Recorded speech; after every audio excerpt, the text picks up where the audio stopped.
We economic hitmen really have been the ones responsible for creating this first truly global empire.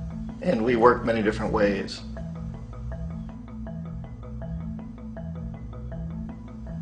But perhaps the most common is that we will identify a country that has resources our corporations covet, like oil, and then arrange a huge loan to that country from the World Bank or one of its sister organizations. But the money never actually goes to the country. Instead, it goes to our big corporations to build infrastructure projects in that country, power plants, industrial parks, ports, things that benefit a few rich people in that country, in addition to our corporations, but really don't help the majority of the people at all. However, those people, the whole country is left holding a huge debt, and such a big debt they can't repay it, and that's part of the plan, that they can't repay it.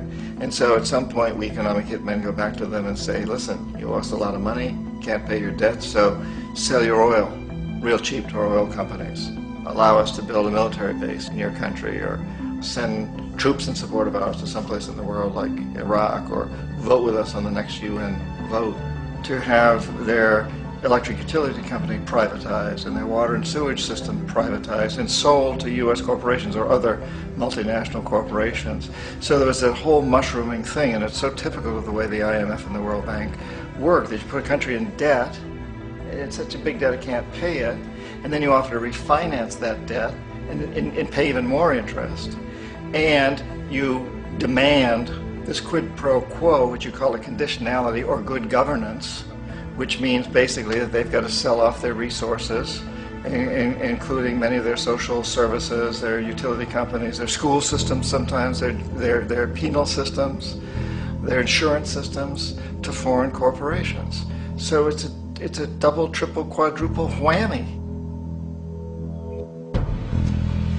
The precedent for economic hitmen really began back in the early 50s when democratically elected Mossadegh, who was elected in Iran, he was considered to be the hope for democracy in the Middle East and around the world. He was Time Magazine's Man of the Year. But one of the things that he'd run on and began to implement was the idea that foreign oil companies needed to pay the Iranian people a lot more for the oil that they were taking out of Iran. The Iranian people should benefit from their own oil.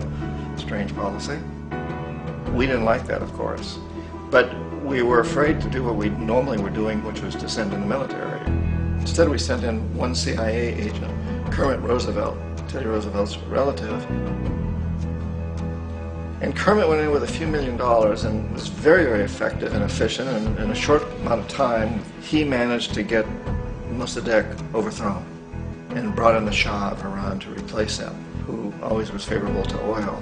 And it was extremely effective. Mobs overflow Tehran. Army officers shout that Mossadegh has surrendered and his regime as virtual dictator of Iran is ended. Pictures of the Shah are paraded through the streets as sentiment reverses. The Shah is welcomed home. So back here in the United States, in Washington, people looked around and said, wow, that was easy and cheap. So this established a whole new way of manipulating countries, of creating empire. The only problem with Roosevelt was that he was a card-carrying CIA agent, and had he been caught, the ramifications could have been pretty serious. So very quickly at that point, the decision was made to use private consultants to channel the money through the World Bank or the IMF or one of the other such agencies, to bring in people like me who worked for private companies, so that if we got caught, there would be no governmental ramifications.